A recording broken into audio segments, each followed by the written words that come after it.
I am up in the country where all the people who have fled, who had the means to flee New York, have come Oh boy. to lick the wounds.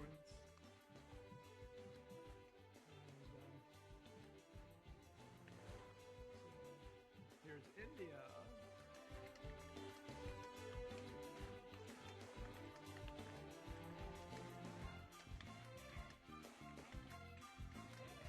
Hi, India.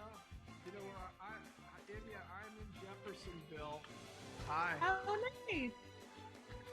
Nice. You know, this year I'm on the advisory board for Ed Adams, and this year they're not having.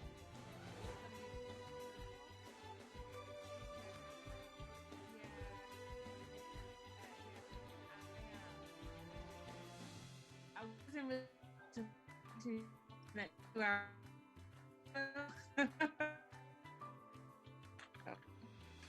Or to be.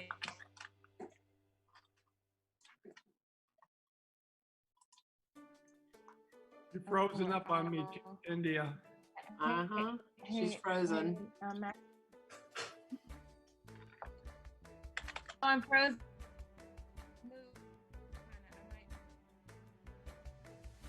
Kind of freezing. Let's see, 1, 2, 3, 4. Well, we've got 5, right? Yes. Yeah. Which is the bare minimum Just lose. for a quorum, Pack meeting. Okay. but not. Oh, we just lost India. Uh-oh. She'll be She'll back. be back. Here she is. You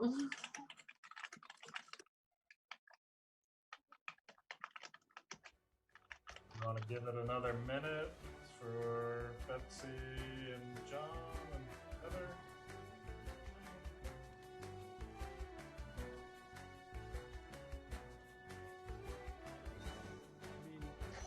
Have you checked with her? I haven't checked with her.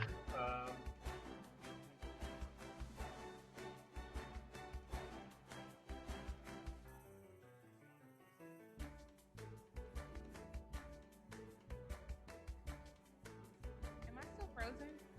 Nope. Nope, you're good. Okay, cool.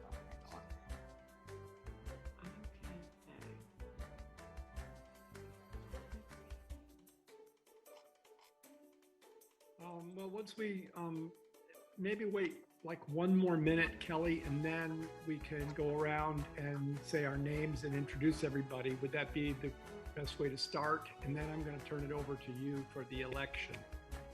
Okay.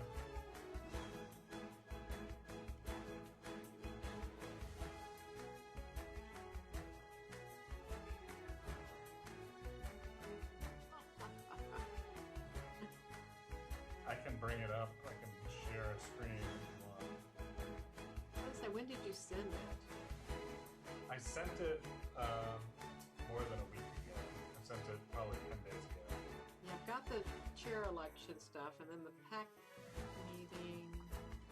Maybe it's with that. Hang on. Found it. Never mind. I'm good. Too many emails. Do you want to do, maybe we could do the minutes first. Okay. And Yeah. then maybe Well, let me ask you first, Kelly. I have to apologize because I didn't realize that I wasn't actually there.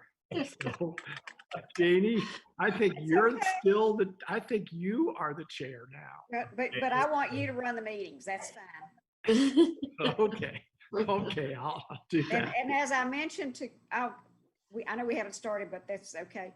As I had mentioned to David and Kelly, I plan to step off at the end of the summer or when the portrait project is complete. So Oh, I got stuff to do, and I think it's time to bring in some new folks that can do a little bit more visioning than I can do on this thing. I'm not sure stuff to do is even an excuse anymore. Right. Now that I'm chair of the entire art department, I've got to tell you, I know. believe me. Okay, let's just start out by noting who's here. We'll go around the. here, I'll call your name and you can say that you're here. David Finn. Yeah, I'm here. Amy Wilson, I'm here. Jane Dowd, Here. Elizabeth Rapetti, Here. India Beal. Here. Okay. And we also have some city staff, me, Kelly Bennett, Jeff Fansler from Department of Transportation, and Meredith Martin from the City Manager's Office. And we have Jason Lancaster here to talk about a potential project with Foresight Tech. I want to give everybody, since we have 4 more people, I want to give everybody a chance to get to the meeting for election. So why don't we just jump ahead to the approval? Okay. We would like a motion to approve the minutes from our last meeting, our June meeting. So Want a moved. motion? So moved. A second? Second, Okay. Jane, sorry. Does that help? Thank you, Jane. Yeah. So all in favor, you can just go around and do a voice count. I'll say aye. Okay, Aye. David, Janie, Jane or Janie? Janie, Yeah. Okay. Jane, Aye. Elizabeth, Aye. and India. Aye. And should we? Okay. So we passed an approval of the meetings from last meeting. Mhm. Why don't we jump to Jason Lancaster? Okay. Jason reached out to me after I sent out the public art plan to a number of people with comments, and he was on our list, and he wanted to talk about the possibility of doing a class project that could be a public art project with the city. So I just invited him to the meeting, and this is more informational, but just to kind of give him a chance to talk to everybody. So. All right. Well, yeah, I appreciate you guys listening to me to begin with. And I apologize in advance because I realized as I started to, try to write this out that I still have a lot of scattered thoughts on it. But in the past, anytime I had a studio class, I would always in that class with some big public artwork project, and it always made them feel good. They had the opportunity to employ what it is that they had learned throughout the course of the semester in a way that gives them some sort of public representation. The community members seem to get a lot out of it, and it was good for the school. There were media opportunities, and it was also an opportunity for people to walk by and ask questions about what we were doing. But over the past couple of years, it's that idea has kind of grown into something. I found out about the concept of creative placemaking, which is something I'm sure you guys have at least heard of once or twice recently. It's kind of a popular thought, but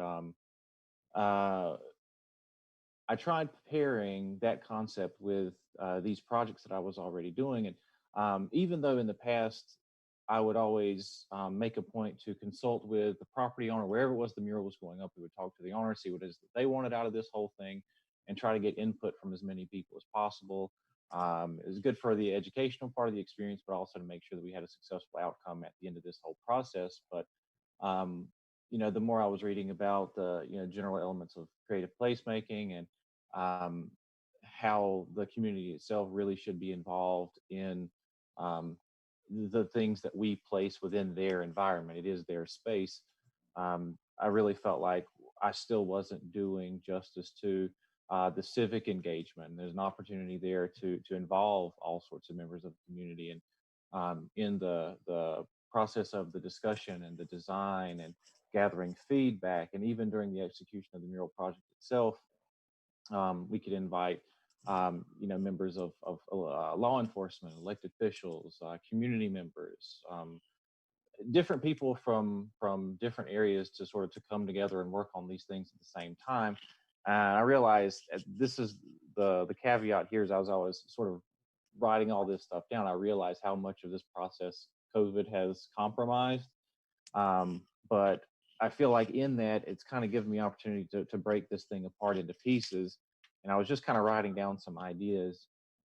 And ultimately, the big concept is just to go into a community, gather feedback about what they feel their cultural identity is, go through this design process with my students, and have them sort of feel their way through the process of well, sort of receiving a commission and then responding to that, gathering materials, organizing labor, all that stuff, and ultimately I would love for this to post COVID. I would love for this to culminate in like a community celebration, where it's not just the unveiling of a mural, but the school has a ton of resources. Like our horticulture program has done events in the past where they would build like raised bed gardens.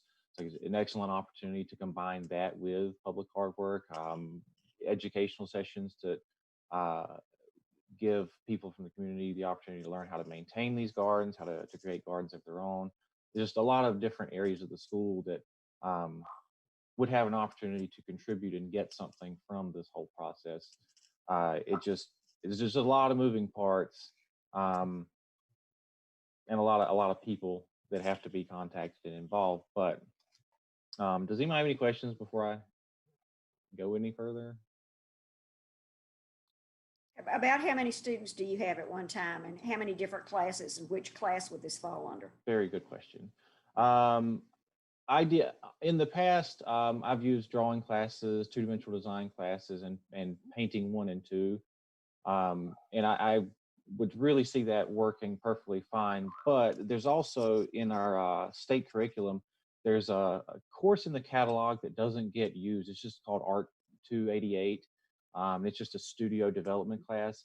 And if I get everything that I'm looking for, I'm talking to the school right now about having that class be basically teaching this whole process of gathering, of going to the communities, finding the people to contact, gathering feedback, developing designs, getting feedback on that, and working through this whole process. And then in a class of 10 students, that's where we're capped at now, is 10 students per studio class, breaking them down into pairs of 2 or groups of 2 or 3, and then having them, execute one of these, from beginning to end by themselves, just with me guiding them through the whole process. Ideally, that's what I would love to be able to do. And then this becomes a process that they can teach to other people, members of the community, can advocate for themselves through this exact same process. And we've got Winston-Salem State and School for the Arts in Salem, and there are all sorts of organizations, clubs, and institutions in this area that could use this as a platform to become more involved in the communities and serve the less represented members of Forsyth County and Winston-Salem. But throughout the semester, I could see, if it's a painting 1 class, I first have to take the first at least 2 months of the class actually teaching them how to paint, because I don't want to just give them a brush and paint and turn them loose on somebody's property. That's a painting 1 class. The second half of the class would work. That's 10 dedicated students. We're in the process of figuring out what to do with our fine art club. That's anywhere from 3 to 15 people, depending on what day it is and what the weather's like or whatever. But it's a possibility I could have multiple classes working on the same mural, or multiple classes working on different projects. I've also considered contacting local high schools or middle schools and seeing if they had a handful of students, small groups that would also be willing to help and participate in this process. That at this point, I don't see that. I don't feel comfortable asking anybody for help beyond, say spring 2021. Mm-hmm. So I hope all of that answered the questions. Yeah, that's helpful. I have a question. Thank you. And that is, do you have a community in mind? Is that something that you've thought about? That's another good question. I've looked at demographics and like breakdowns of neighborhoods. Like by property value and crime rates, and figuring out how to prioritize, like where to start and how to progress through that, is something that I've kind of been struggling with. But I figured that, being that I'm kind of forced to scale things down, I was thinking about just putting out feelers and seeing if there were community organizations I could get in contact with who already had like maybe a property in mind, or had a group of people who had already expressed interest in something like that. 'Cause we've got the Junior League and the Urban League, United Way, the YMCA. There's a lot of these organizations that have become, much more hyper local, I think is a term I keep hearing, but everything is much more sort of micromanaged, focused. That's kind of where I was at. And I was also going to ask you guys if you had any recommendations or knew of any resources specifically that I could or should get in contact with that would make this easier. Arts Council. Arts Council, yeah. I didn't even write that Hey, one Jason, down. I may have missed this earlier. Who have you worked with? I guess you were talking about teaching classes. What institutions have you worked with thus far? None outside. When I was teaching at the community college themselves, Roanne Cabarrus I worked at, and let's see, the Arts Council in Richmond County, and Richmond Community College. I've done a few with them, but I've never had the opportunity to sort of reach outside of that group of people who were already in and for the arts. So that's one of the reasons why I've been teaching at Forsyth Tech for almost 5 years now, and I haven't yet been able to do one of these big public projects because there's so many more moving parts here. There's just so many more people involved in everything every step of the way, especially at the college itself. Yeah. When I first talked to Jason, I thought this might be a good opportunity to kind of link him up with a wall at a city facility, like a recreation center, community center, or something like that. Yeah, that sounds good to me. Where there would be, it could be indoor, it could be outdoor, but we could, identify a need for something like this, and then have a project like that, on city property or county property. Yeah, I do need to sort of start small, but I would love to be able to grow this out into something just much, much larger. Especially considering the the social climate that we're in now. I feel like it's a great time to be able to provide a voice for people who feel disenfranchised or otherwise voiceless. Yeah. I'll just point out that we have a project that's ongoing called the Portrait Project, and that's something that we've done a lot of work to try to use the kind of model of community engagement that you're talking about. So I think we could have both community organizations that we're working with on that, and maybe resources from that project that would be a way for you to start in any particular area. Okay. But I think that trying to find the right community and the right location, and then really, as you say, it's a lot of legwork and a lot of working intensely with the groups in that area, so that for your students, it's probably much more about a social engagement than an actual painting project. Yeah, which honestly, I feel like that's just as valuable as part of the process as the end result. Yeah, I think so. So, how to proceed is probably, that's something that we can sort of think about and try to come up with some sites that you could look at, and communities that you could sort of study. I guess the other question is the time frame, because if you have a longer time frame, you may not have to worry about the COVID, which would make everything a lot easier. Yeah. I've got one studio class for the fall, And I was thinking about that being, sort of well, I've been just using the word pilot program, just to sort of feel out how the whole thing would work. And best case scenario, the whole process could be done in about 6 weeks, including gathering information, getting the context and everything.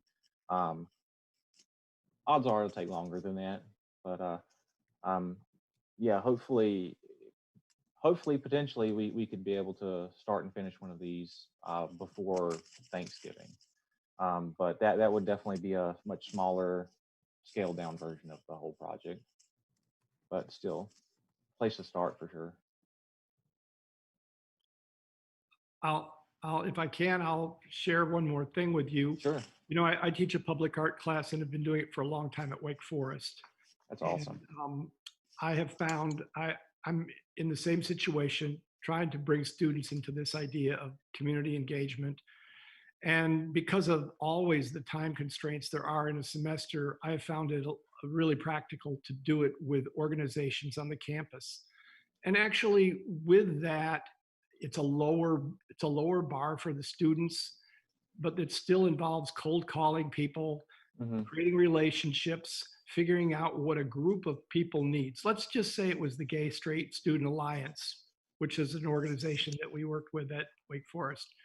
They have to interview people, they have to work with people. So maybe as you might think of doing a trial run with it being on campus with student organizations as a way of sort of proving the concept, and then try something in Winston-Salem, because I think one of the problems you'll have, it would be better if it was probably a multi-semester kind of thing. It is really hard to do anything with the kind of engagement that you're talking about in 3 months. It just is really, I mean, our portrait project is taking us, about 2 years. So that's some to think about. Okay. And I would say, feel free to reach out to me. And if you want any more information or free advice from me. Yeah, can't be me in particular, but yeah. Okay. Is there like a specific email address or something that I can bother you at? Sure. Just actually, if you go on Wake Forest University Art Department webpage, you'll find me. Okay. David Finn. Just shoot me an email. Okay. Yeah, I appreciate that. That's exactly. Yeah. You were exactly the type of person that I need to be talking to right now. Right person at the right time. Yes, exactly. Well, gosh. And it sounds like something that we could very easily, work with, that we'd like to work with here, Yeah, I'd really appreciate that. Maybe Yeah. we can start maybe something planning. Yeah, that'd be great. That'd be great. Does anybody else have any questions or feedback? No. Okay. All right. Okay. Well, yeah, that's plenty to think about.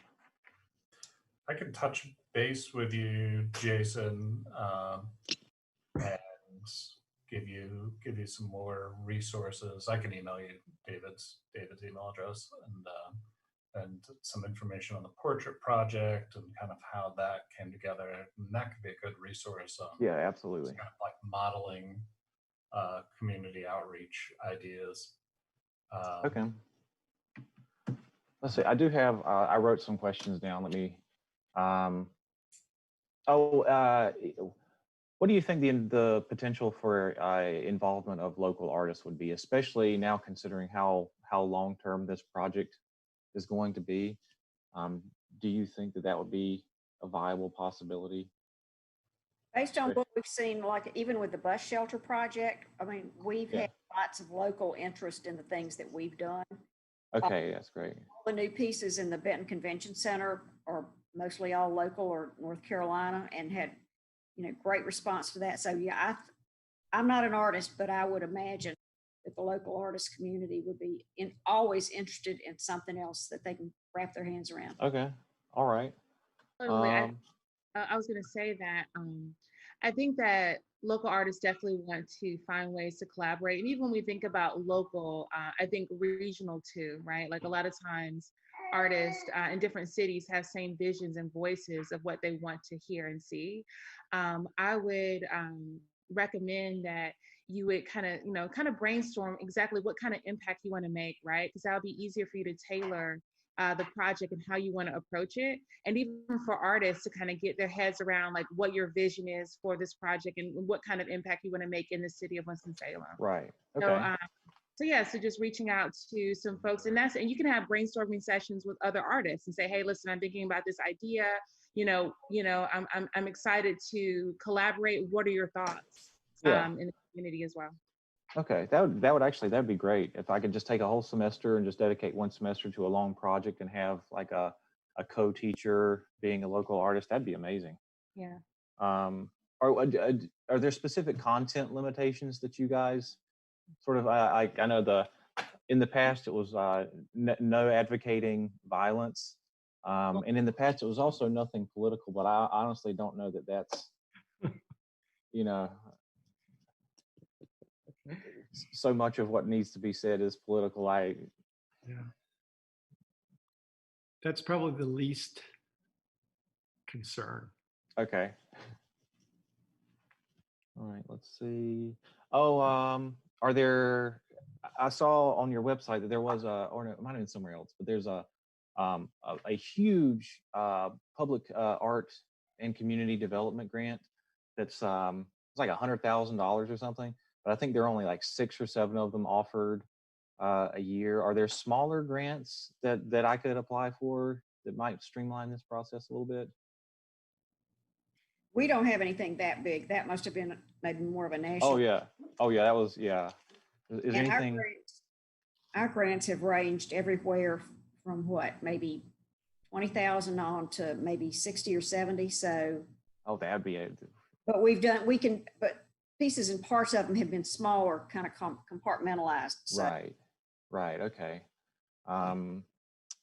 Yeah. Do you know anybody in the past? I would every once in a while get lucky with somebody donating paint and supplies. Do you guys know anybody that might be in a position to be able to do that? In the past, it was just auto body shops. They would have paint that would be expiring, and they couldn't sell it to anybody, couldn't use it on a vehicle, so they were just basically giving it away. Anybody know any? The Arts Council gave money to the street painting that was done in front of City Hall a couple of weeks ago. So that's Okay. just one option that I can think of. Yeah.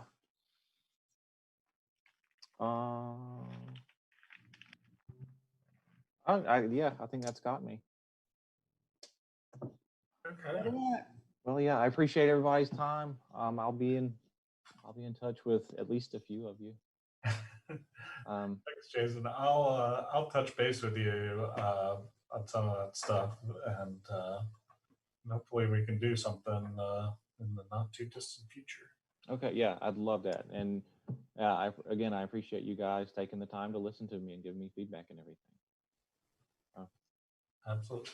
Good luck with everything yourselves. Have a good day. Thank you. Thank you. Bye.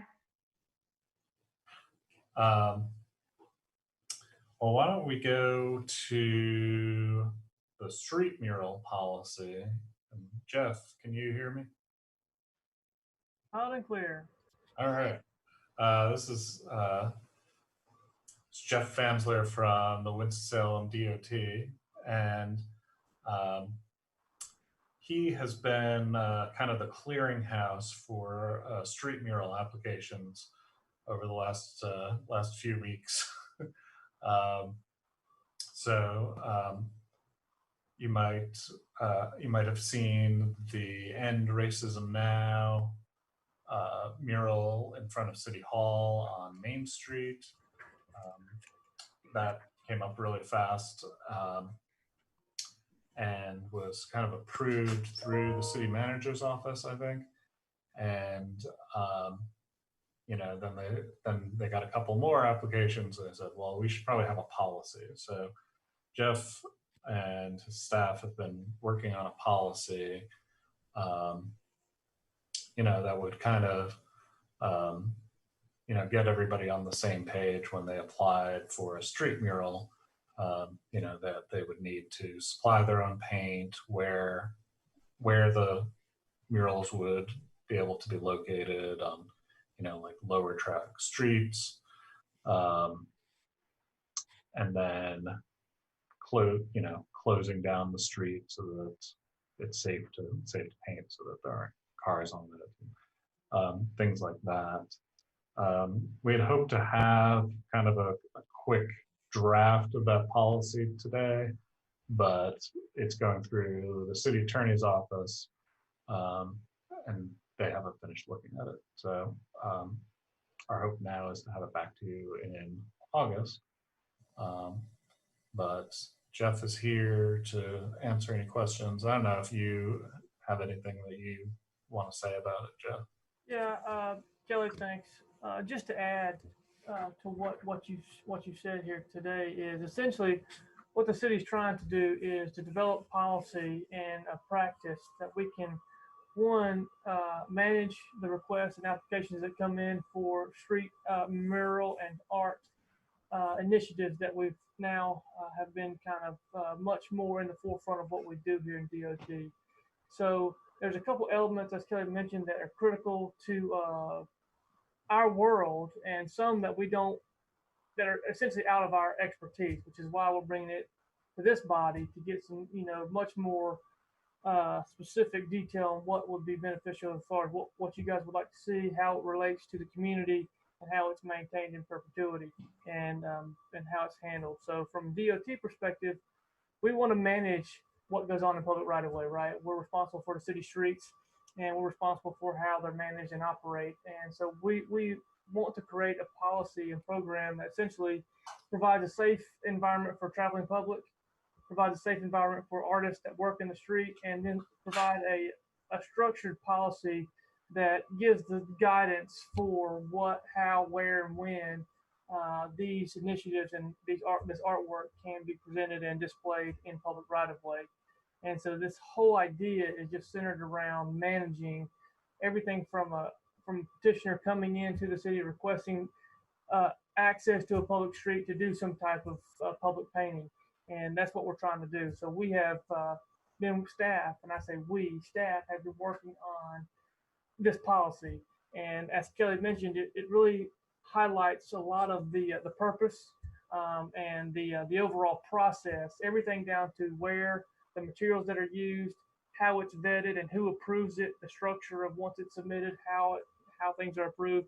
And essentially, I think the overall idea is to have this body, you guys, weigh in on what would be displayed in public right of way. And we've relied on Kelly a little bit to help us navigate how that can come to fruition and what we need to do to get it in front of you guys to have your voice heard and have basically you guys being one of the approval bodies for this particular artwork, whatever it may be, once the application is received. So where DOT comes involved in, we're looking at, of course, where you're going to be going, how your traffic control is set up, the safety of the commuting public and the folks in the right of way, in the street, and of course the materials that are used, making sure they don't conflict with any of the actual regulatory signage and roadway markings that we have to have just for safety during an actual, on the roadway. So that's where DOT comes involved. But as I mentioned, a lot of what can be done is certainly much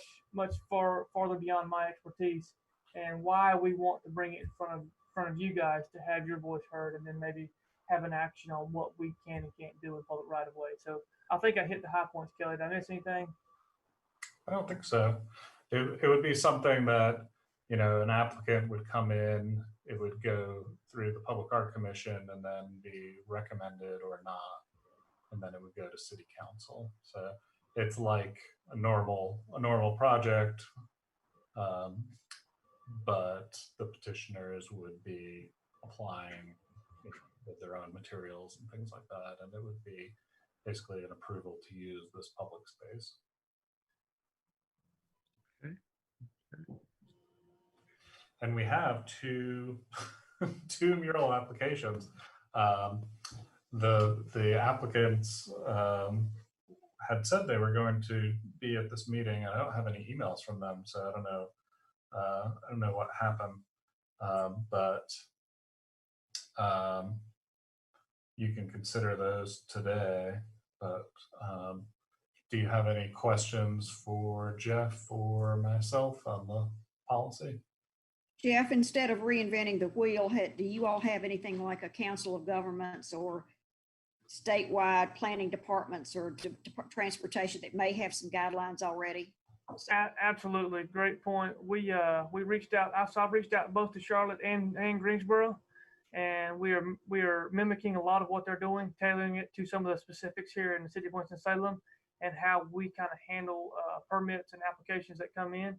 But yes, a lot of the guidance we have received both from Charlotte and Greensboro, some very detailed information on what type of materials, location, and overall kind of vetting process. We're going to use a lot of what they have already come up with, which we feel can be applied pretty easily here. Good. The petition, or not, the request we got was for things that appear to have already been done based on the dates that are on this memo that came from Natalie Hughes. So what is there a date to, what's the deal there? That was when they wanted to do it, but since the city wanted to put these policies in place and have you all approve it, they wouldn't be able to do it till at least August, based on, going through the Public Art Commission and then the City Council at their next meeting, which is in August. Do we consider these really murals? I mean, the one that was painted recently is so beautiful, and these are just words that are white or yellow. Is it really considered a mural at that point? If it's, I'm just asking the question. Yeah. Jeff is certainly not qualified to answer that one. I'm not really qualified either. I mean, it's it's a mural in that it's painted on the street. It's a message. Okay. So I just want to make a couple. So I want to say a couple things. I mean, most of the time, our jurisdiction is about giving money to people and approving of the things that they're going to do with our money to be okay. Mm-hmm. But in the case when there's none of our money involved in it, presumably, but only permissions, we're kind of in a different, we are in a much more, we're less of an adjudicator of taste and style and everything. And it seems to me that there's a much more open possibility. We're not trying to judge, in a way, we aren't really even trying to judge these. Just, I think, I think that in terms of the political potential, the potential for politics in it, I think that ultimately the city council is going to be the ones, should be the ones to make those kinds of judgment calls. Chiefly what we do is sort of make some sort of judgment about aesthetics and whether it's worth paying for, or I suppose in this case, putting down there. And I mean, so that those are just, I'm sort of thinking off the top of my head about this and how, for instance, painting what amounts to a slogan, okay, on the street is, I mean, we can certainly say, I'd say we would say it's okay, but it's ultimately that kind of situation, it seems to me, is going to be up to the city council because of the impact of it, perhaps, or something. I'm a little bit leery of us getting involved in the political side when that's not of street art, when that isn't something that, other than defending the rights of artists who were commissioning, and that's a slightly different situation. Does that make any sense? I'd like to hear more from other people about these. I mean, I was going back to Jane's question, like, is it really a mural, right? The idea is that these kind of, for lack of a better word, kind of quick guerrilla style, imprints on the street are really, they become kind of reactionary to what's happening in our current political climate and what's happening in our kind of social, the kind of what's happening right now, right?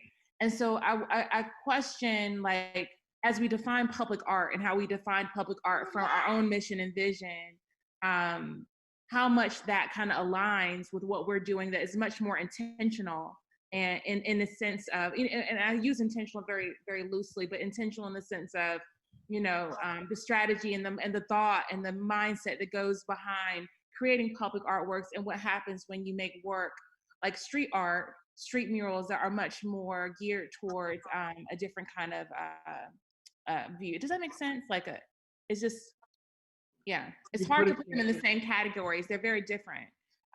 You were more articulate than I. I think you said. I just don't know where you draw the line. Well, I don't know if the question is, I don't know if we have to. I mean, in a way, I feel kind of like we're kind of agnostic when it comes to, I mean, the next thing would be somebody who wants to do guerrilla painting around the city and wants permission to somehow do guerrilla paintings on different streets. No political content, no thing. Right. I mean, that would be the next thing. I think that's where I was thinking. It's like, if you take away the political part of it, take away the words here and say, BB&T Stadium needs to be painted on a street somewhere. I mean, just for example, would we be going, okay, the city should pay for that. Not that I'm saying this shouldn't be something we're involved in. I just want to see, I guess I want to see more artisticness applied, because the first mural was so well done and so beautiful, and the artists involved were amazing. So I'm like, I was hoping we would have more discussion with who was proposing it, and they would say it's going to actually be more like this, So, I guess as an artistic expression for me, it's not there, So I will, David, I know that the city council wants to make us be the fall guy, if you will, on making these kinds of decisions. And so hang on. So I'm not sure that, we're the ones who decide what we pay for, but if the city council wants to give us veto authority over people who are not getting paid by us, that's a different area. And I think that the city council ought to get involved with saying if that's what they want to have happen or not. So I'm not sure that because we didn't have anything to do with that, the mural that's right over there in front of City Hall. And so because none of our money went to it. And I think, Kelly was talking, Kelly was, we can still hear you. You can still hear me, sorry. Kelly was talking about, what should we do given the current, political situation that the country has. And that's that's not, I don't believe that's what our focus ought to be and should be on. If the city council says, hey, you Public Art Commission, you decide if this is an appropriate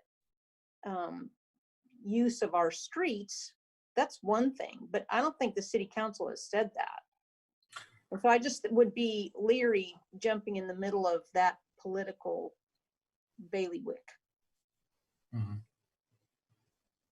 I mean, it is ultimately the question is this public street worthy of this painting of this message, of this mural. Is this what we want to use it for? And I'm assuming the policy will say no commercial speech, so the BB&T Stadium won't go in there. But, there was a clause that said no political messages. But, these are political, right? So I don't know, and so that's, I'm sure where the city attorneys are gonna come in. So I'd be curious to see where they land on that. And let me interject. I think the overall goal here is, one, the city staff is developing this policy. We need to get, as Kelly mentioned, some legal counsel from our attorney's office regarding some of the language as it applies to the types of murals or artwork that can be applied to a city street, political content, whatever. Our attorney's office needs to weigh in on that, of what we want to back and present as a formal policy. I think the overall intent with the Public Art Commission is pretty simple, in the fact that what we're looking for is a body to review a proposed application, whatever it may be, and its consistency with the policy that we would also like to support. So it's a matter of comparing an application to an approved policy that you guys can say, yeah, that makes a lot of sense. They seem to line up with the policy. We don't have any reason to not support this because it is in accordance with the policy, and pass that on to city council, who then makes a decision on what can go on a public street that is maintained by taxpayer dollars. So that is kind of the overall idea, is to have the application, whatever proposal is before you, to have you guys determine if it's consistent with an approved policy that we're working on now. Yeah. Shouldn't the city people make that determination all by themselves? I mean, if it meets the policy that the city drafts. And my phone is about to die, so I'm about to disappear. So I'm just asking questions. I think it's a great question. I think the idea is that certainly DOT is not artists, and that's why we reached out to Kelly and folks that are more in line to review these things. We're going to look at it. It's going to be sent to us as well to make sure that the material and everything is not going to cause a safety problem. That's where we come into play. But for me to say that, some type of artwork is consistent with the policy, I'm just not the person, and DOT staff really is not the body that needs to do that, is what we're trying to say. I mean, I think, I think it's, I think it would be, I worry that us approving of something means that it's art when it would not be art. I don't want, but I think we can say that. I think when we pass something through, we say, we approve of, we say this follows the guidelines, and that's all. But it shouldn't necessarily have to have anything to do with art, what we're talking about. I'm not, what we do not want to do, I don't think, is say what is art and what is not art. I think that is something we probably don't want to get involved with because that's a very, very subjective, difficult question that we're more about what's good art and what's not as good art. We're not into the absolute yes or no. So does that make sense, Jeffrey? That's one point that I would bring up. And I mean, I don't see any problem of it going through our group.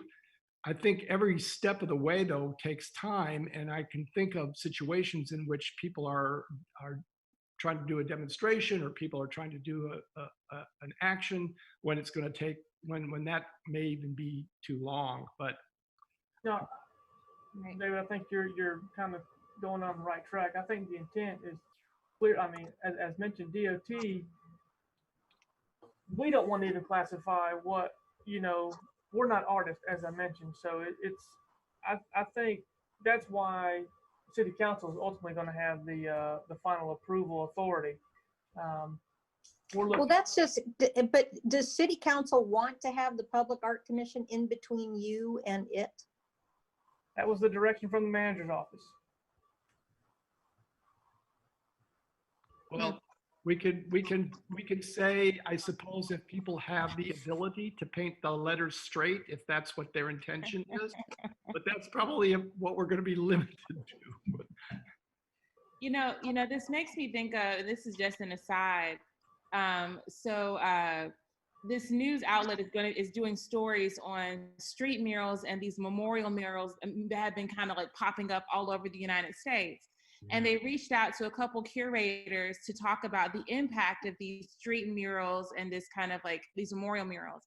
And what many of the curators said is that, as a curator who studies art, artists are intentional and deliberate in how they deliver their artwork or how they make their work.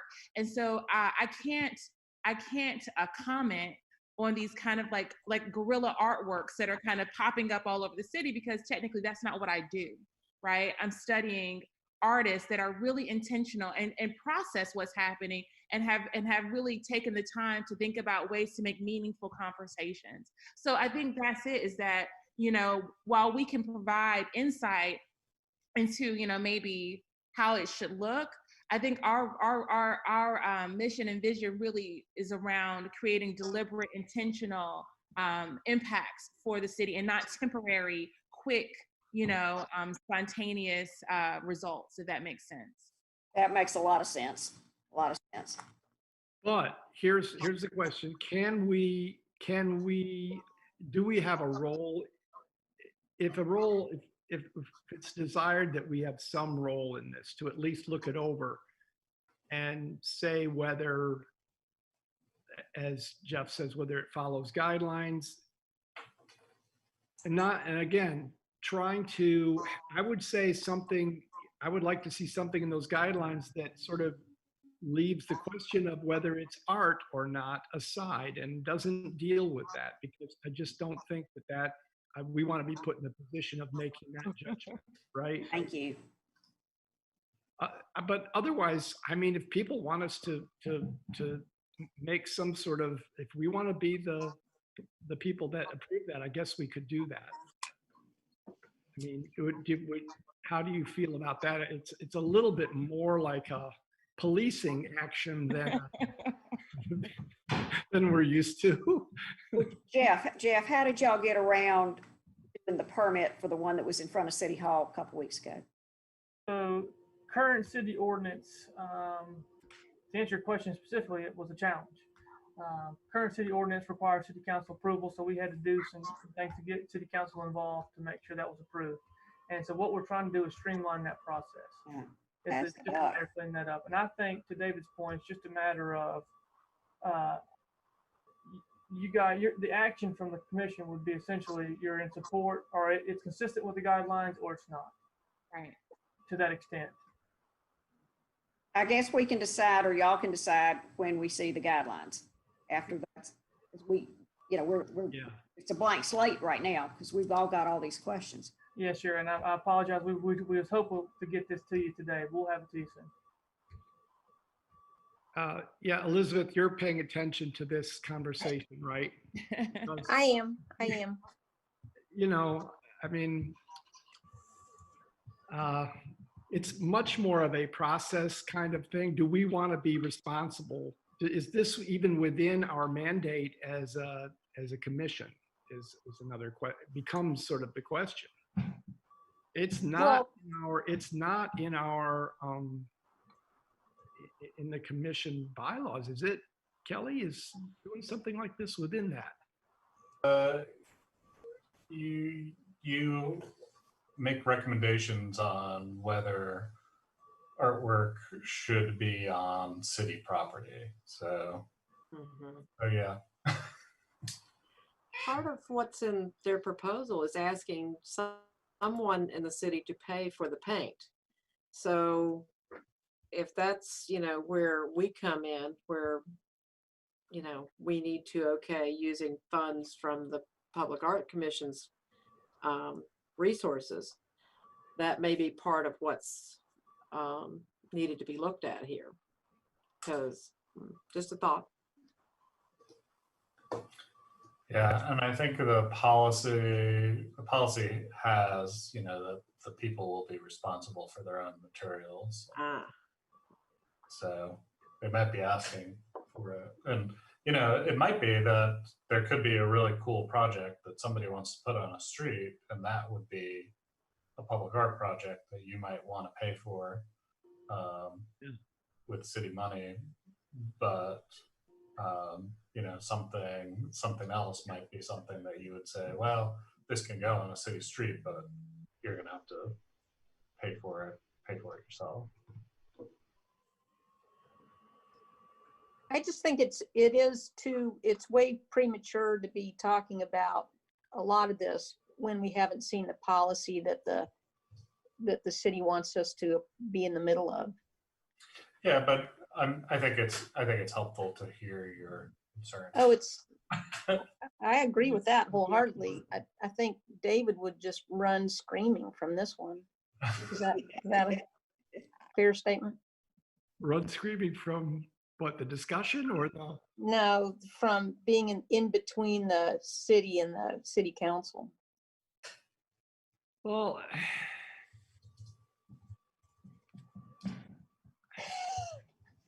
yeah, it's all about the details, and I mean, in a way, this is a job that somebody's got to do, right? So, I mean, it might be related to art. And maybe if we can find a way that it's related to art and expression, then maybe we should be doing something. Maybe we have a role, but I'm also thinking that we should look carefully at what we are charged to do and make sure that it fits that, or we change the commission's, what are they, our bylaws, right? Bigger discussion. Yeah.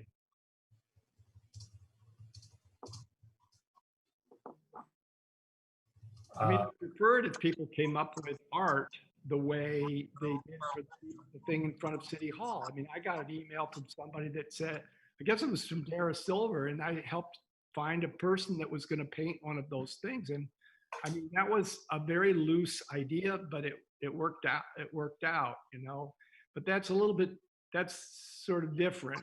And hey, there are plenty of artworks that are done just by putting words in places. It's just that there's a lot of subtleties that come about to make something, sort of have that at least the aura of being a work of art. I don't know. We have to discuss this more, obviously. Okay. Does anybody have anything else for that? Okay. Thanks, Jeff. I hope that helps. I confused you. No, I think once we get the policy in front of you guys, maybe we'll get some better direction and more, maybe some of your questions answered. Thank you for your time. Thank you. Let me just make one more point. Jeff, you should get a copy of our bylaws so that you can see how what you're asking might fit into what we do, what we're supposed to be doing. Noted. Fair enough. Okay. All right. Do you all want to move on to the chair, vice chair elections? Okay. Sure. Oh, all right. There you are. before we lose Elizabeth. Elizabeth, I emailed you the phone number with the ID and the PIN and everything. So if you get dropped, Okay, I think we need you for a quorum. So, got it. I was thinking that. so the reason that I'm suggesting chair, vice chair elections was just because, the reason why we had chair, vice chair elections was because David, I thought, was kicked off the commission going to be absent for a long time, and he was the chair. But then he didn't. He was reappointed. And I think David didn't even realize that he wasn't chair. Since we were hosting meetings online, nobody really knows. So No one complained. nobody No, complained. no complaints. No. So I just wanted to give, so since this was so kind of confusing and a mistake, I wanted to give you all a chance to, have your chair, vice chair elections with all of the possible candidates. Maybe we should have this when there are a few more people present. You could do that. That could be a motion. Well, could we have a motion to void the election we had a couple of months ago?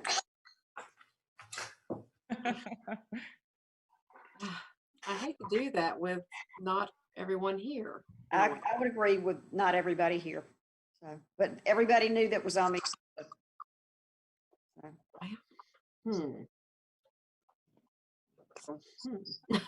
There's not a motion on the floor, so you don't have to.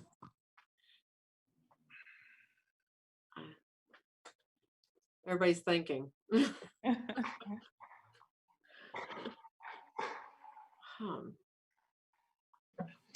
Motion to void the previous election. How about that? And continue this discussion, the actual election until our next meeting. The table. Okay. How's that? If you're going to continue the discussion, should you void the election? I don't know. I'm not a Robert's Rules of Order expert. Well, if you void the election by Robert's rules, then you reinstate who was there, and as a standard pro quo. So. Okay. We lost Elizabeth. Yes. Just her picture. Kelly, is there a reason why we have to do this today now? No. Because with 5 people here, it just doesn't seem, with a very bare minimum of a quorum. We're missing a lot. We're missing some folks. Okay. Okay. So you want to continue this discussion to August? We lost Elizabeth. Now we don't even have a quorum, do we? Oh dear. Well, she can hopefully call in on the landline. Okay. If you want to give her a minute, or. Well, I would like to make a motion that we postpone the election until we have more members available to vote on it, on who's going to be chair. I want to give more of a chance. I would second that. Yeah, and I agree with that, but Elizabeth did put a motion in front of us. Oh, But it could die lack of second. But I guess, okay, you're right. Just rules person either. I just don't want us to get our hands slapped. Well, you'd have to call that to see if there's a second. If it doesn't, it dies before lack of a second. Good. I know it's good to know a little bit of Robert's rules, you know. yeah. Do we have a second for? Okay, David. For here, let's clean this up. David, ask if there's a second to Elizabeth's motion. Is there a second for Elizabeth's motion? Hearing no second, the motion dies. Yes. Okay. Now you can continue. Now, I make the motion that we postpone this election until we have more members present, more than just the minimum quorum. Second, which can we even vote on it though? I can't. Oh, we can without Elizabeth. Sorry, forget I mentioned that. We had quorum before we lost her. Yeah, hopefully she's calling in. Is she? I didn't, I sent her I sent her the phone number and the PIN, etc.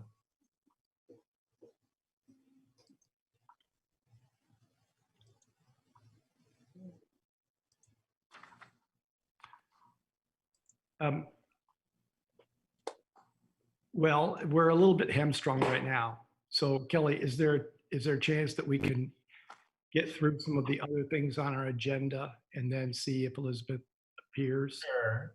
And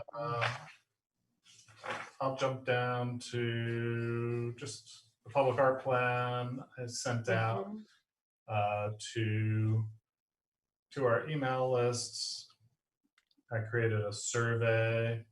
We've gotten 60 or so surveys back. Pretty positive stuff generally, but some other good feedback. Not negative feedback, but just good stuff to think about and possibly add. My department head wants us to have at least one in-person meeting for this before it goes to city council. So Wow.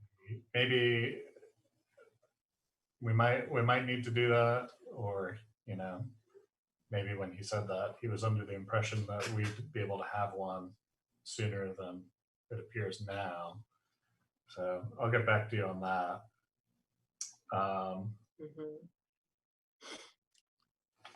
So that's where we are on the public art plan. For project reports, 4th Street, we had our first meeting. This is the one that's on the sculpture on the corner of 4th and Spruce. And two of the members are here today.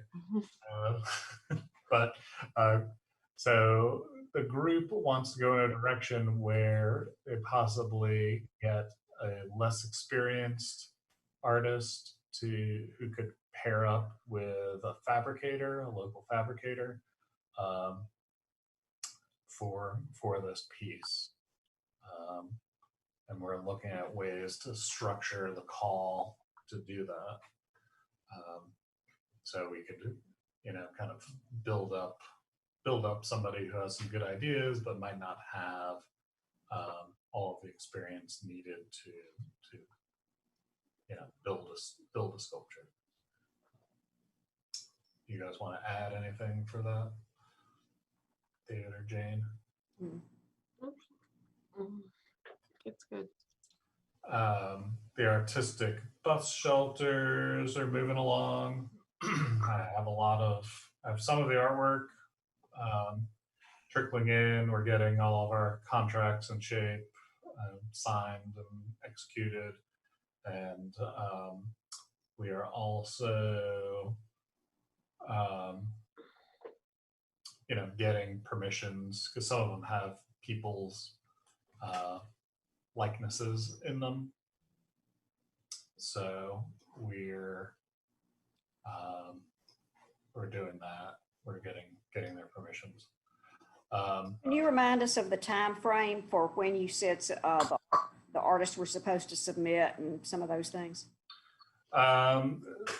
We'd like to. I'm trying to roll them out in mid-August. The first round. So it would be 4, 4, and 4. So mid-August, and then maybe early September, and then mid-September. Okay. To get those installed, and they're all using the the applied vinyl. And then the memory wall, I need to write a bid up so that we can find somebody to do the work on the memory wall. And that will include a price. So somebody will come in and make a proposal that says we'll do this, this, and this, and it would cost this much if you went with us. So, and hopefully Sika might contribute some money for that as well.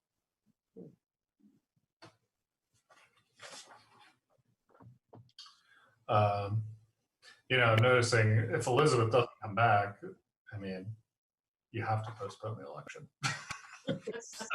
Yeah. That's a strategy. It's a strategy. Just the way it is.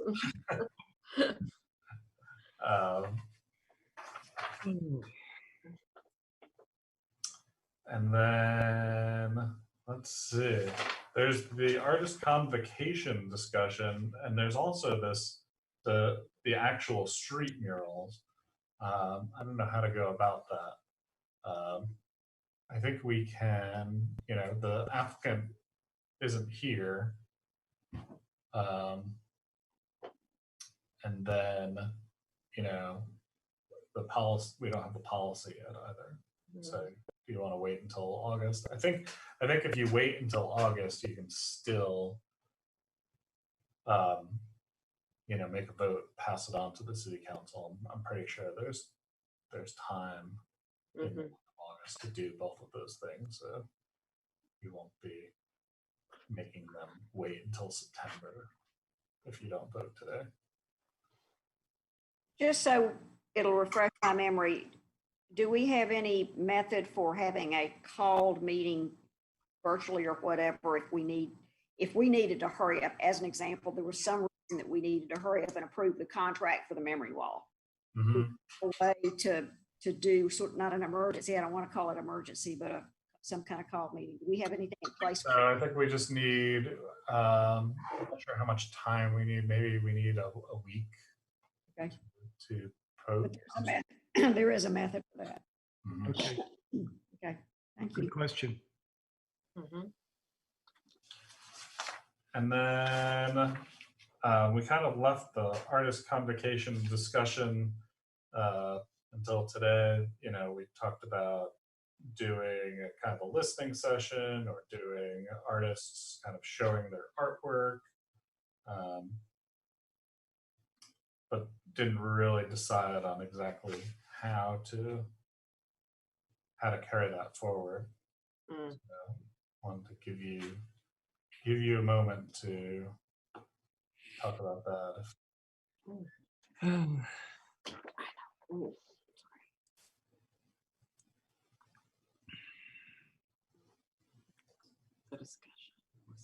Any discussion? Big topic. Well, I was kind of inspired by some of the things that India was talking about last time when she talked about these big Zoom meetings and everybody would, you know, these curators would get on and talk about how they were dealing with COVID and everything. So I don't know. I mean, I think it could be good, but I don't know whether it's something that we have to have a vision in order to do it, and it's, you know, it's an extra thing, but it would be in a way something that I would see us maybe spearheading it and trying to get other arts organizations involved in it so that it wouldn't be just our thing. I mean, after all, we're the public art, and there might even be a better umbrella organization like the Arts Council to do it, but I also thought of it as a public, it's almost like a public exhibition, the way I was thinking of it. But I realized that it would have to be really carefully structured too, I think.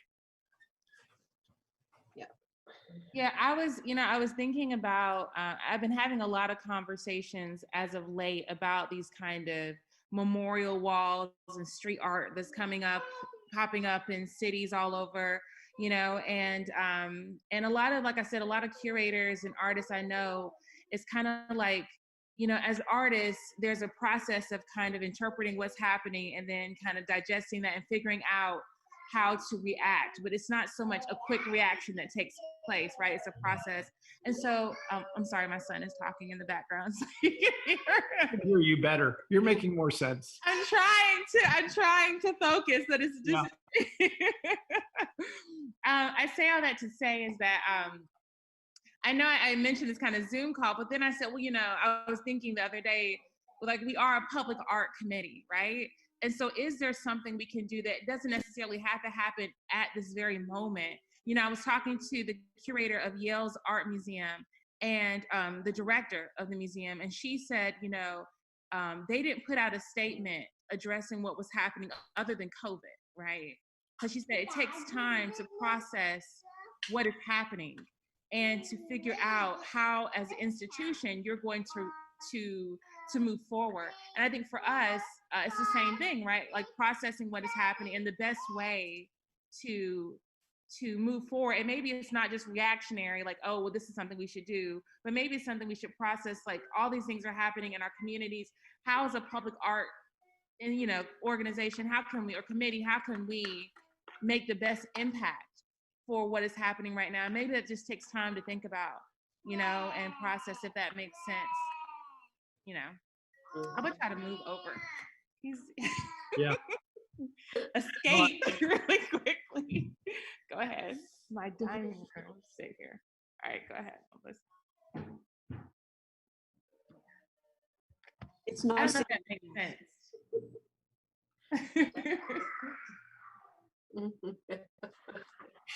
You know, I think like I agree.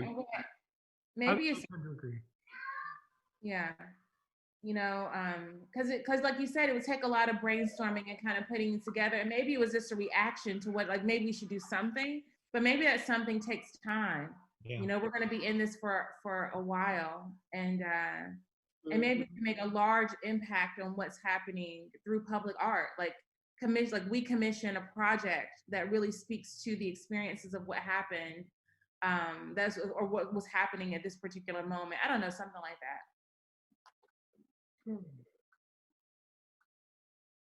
Yeah, I agree. I mean, I think it does take time, and it would be, you know, I don't know how much communication there is between artists in our community. It would be great to talk more with people from the Arts Council about that, to talk with people that are sort of a little bit more, at least more on the ground in the community than I am particularly, and maybe other people on this committee can speak to that. But I just, you know, it's partly, I think, trying to deal with the isolation that we have, and trying to find a new opportunity, because in some ways the possibility exists to break down some of the barriers of like geography and I mean, even class and everything. Everybody's on the screen in their own little unit, and so there's a possibility there of breaking down some of the usual barriers among artists. So that's what I was thinking of, and maybe we should just carry on this. I think we have to carry on this discussion, and see where it could go. But I would just, you know, I mean, I might even on my own try to get in touch with. I'm starting to have a lot of things that I have to do for being the chair, so it's gonna tail off for me, and now I'm gonna have to focus on that. But getting in touch with like with Dara on the Arts Council, and getting in touch with some of the other schools, getting in touch with folks over at Winston-Salem State to try to see if there's, you know, what is there some sort of interesting group that we could put together that would present artwork, or I don't know. Yeah. I was thinking even the Arts Council, maybe Dara may be interested in creating this kind of Zoom call. I feel like it's much more that fits a kind of an Arts Council mission, right? Like creating these opportunities for community to come together and have conversations about art and isolation, you know, and art and, you know, and making work during a really challenging time where artists are, you know, struggling on so many fronts. So I don't know if that's something that the Arts Council or maybe even the State Arts Council may be interested in discussing. Yeah, because a lot of artists, it's hard to stay motivated right now. Yep. Yeah.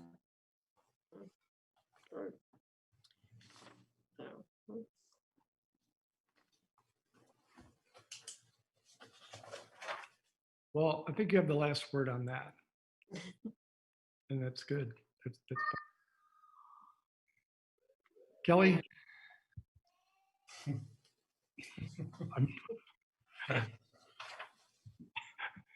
calling on you to fill the void. Oh, hi.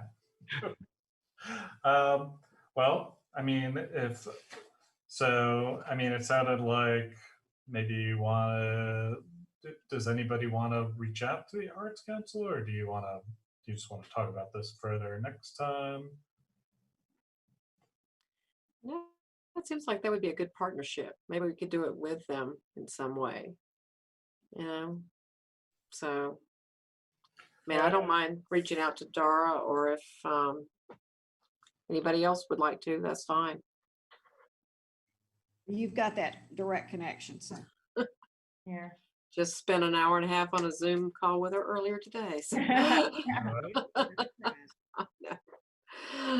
Yeah. So. Well, see if there's interest in the idea. Okay, I'll put it on my. Whatever that is, whatever shape that is. Okay, I'll put it on my calendar for tomorrow. That would be great. Yeah. Thank you. Don't spend a lot of time organizing it yet, but see if there's interest.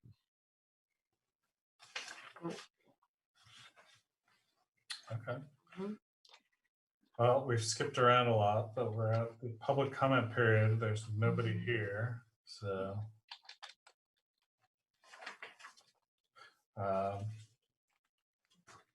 And then the murals, street murals can squeeze them in on in August 4th. Okay. Kelly, do you think you'll be able to send us a draft of what the Department of Transportation is coming up with? Definitely. Yeah. There was enough potential that it could change drastically after coming out of the attorney's office that they wanted to just wait. Okay. To you, and then saying, oh, actually, it doesn't say that after all. Yeah. Maybe just so everybody has it in the same email, you send out, I'm going to advocate for you sending out our bylaws so that people can, because to me, that's the question that came out of our discussion that we should look at that just one more time, just to see if it fits, our role, or how it would fit our role, whether we would have to change something in that. Yep. And this is an aside, but I know a couple of months ago we had this conversation about spaces for artists to make work. And I've been doing my research on all these different, what is available, which at that time, back in December,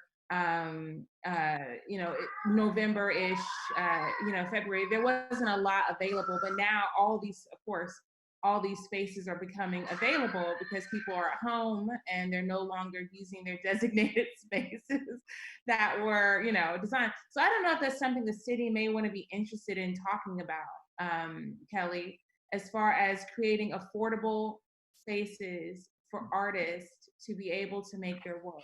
Because right now, it's just, like I said, my colleagues in Charlotte and Greensboro and Durham have been able to find affordable spaces that aren't just some hole in the wall that it's been, hasn't been renovated. They really have beautiful spaces to make their work. And I think that the city, if we're going to support our local artists the way we need to, in designing these spaces, whether they're city structures or city buildings that could be used, not just to make pretty murals on the outside, but also inside, creating spaces for artists to make work. You think that should be something discussed in the public art plan? I don't know. Maybe that's something we could talk about when everybody's together. But I think even, I just think that there's just, like I said, I did a lot of research, and I found that there's just not anything. There's hardly anything available. Yeah. Artists here. I mean, that might be something to, I mean, it could be, it wouldn't be difficult to add. I mean, it kind of goes under the supporting artists in the plan, and it could be like research and write a report that looks at this issue. He's So been wanting to see that y'all could be all day. something that we could add to it. He's been wanting to be on the Zoom all day, guys. It's so much fun. I know. Now we have a quorum. Now we have a quorum. Sorry. I'm back. Yeah. Sorry, I'm back. Can you hear me? Yes. I can hear you louder than ever. Do you all want to consider these murals now? I mean, We got to see what the city attorney says. I gotta do this. Can you hear me? Yeah. yes. Okay, sorry about that. So you want to wait until you have the street mural policy in hand? I think we better. I think so. Yeah. Even if we have to call another meeting before the August 4th to fit it in, Mm-hmm. Okay. Fair enough. Yeah. And Elizabeth, the chair, vice chair elections were just postponed until there's more than the bare quorum. Okay, sorry to disappear like that. No, Mhm. understand.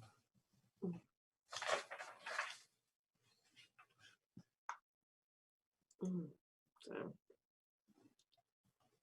I bet. well, Kelly, is that about it? I know. That's I mean, Meredith and Larry B have sure fallen asleep by now.